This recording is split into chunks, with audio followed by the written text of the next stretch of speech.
Welcome to mega 9 TV. Nandyal పట్టణంలోని బైర్మల్ స్ట్రీట్లో జరిగిన దోపిడీ కేసును వారం రోజుల్లోనే పోలీసులు ఛేదించారు. గత నెల 22న వెంకటస్వామి అనే వ్యక్తిని గాయపరిచి నగదు దోచుకెళ్లిన నిందితుడు షేక్ షఫీని అరెస్ట్ చేశారు. నిందితుడి నుండి 20,000 నగదు, స్కూటీని స్వాధీనం చేసుకున్నారు. 12 దొంగతనం కేసుల్లో నిందితుడైన షఫీని పట్టుకున్న సిఐ సుధాకర్ రెడ్డి బృందాన్ని ఎస్పీ సునీల్ షోరాన్ అభినందించారు. ప్రజలందరూ సీసీ కెమెరాలు ఏర్పాటు చేసుకోవాలని పోలీసులు ఈ సందర్భంగా సూచించారు.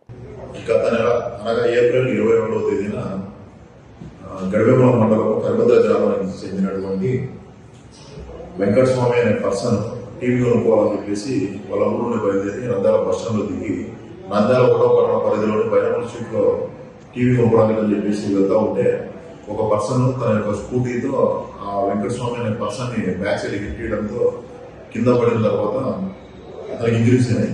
ఆ తర్వాత అతన్ని బెదిరించి అతనికి కొట్టి అతని దగ్గర ఉన్నటువంటి 20,000 డబ్బులు లాక్కొని ఆ స్కూటీ పర్సన్ వెళ్ళిపోయినాడు. ఆ విషయంలో నంద్యాల ఒకటోపట్నం పోలీస్ స్టేషన్ నందు రాబరీ కేసు రిపోర్ట్ అయింది.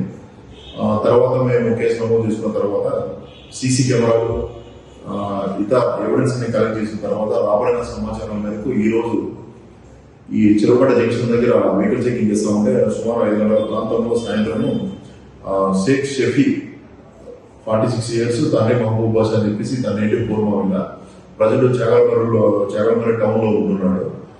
ఇతన్ని అరెస్ట్ చేసి అతని దగ్గర నుండి 20,000 అమౌంట్ సీజ్ చేసి తర్వాత నేరాన్ని ఉపయోగించిన స్కూటీని కూడా సీజ్ చేయడం జరిగింది. ఇతని యొక్క క్రైమ్ హిస్టరీని వెరిఫై చేస్తే ఇతని మీద దాదాపు నెల్లూరు జిల్లాలో 10 కేసులు, ఆలగడ్డ టౌన్ లో ఒక కేసు, తర్వాత చెన్నూరులో ఒక case, same similar cases report అయ్యాయి. టోటల్ 12 కేసులు ఉన్నాయి. ఇతన్ని అరెస్ట్ చేసేసి ఇతని వద్ద నుండి సీజ్ చేసినటువంటి 20,000 అమౌంట్, స్కూటీని తర్వాత ఇతని కూడా రిమాండ్ నిమిత్తం కోర్టులో హాజరుపరచడం జరిగింది.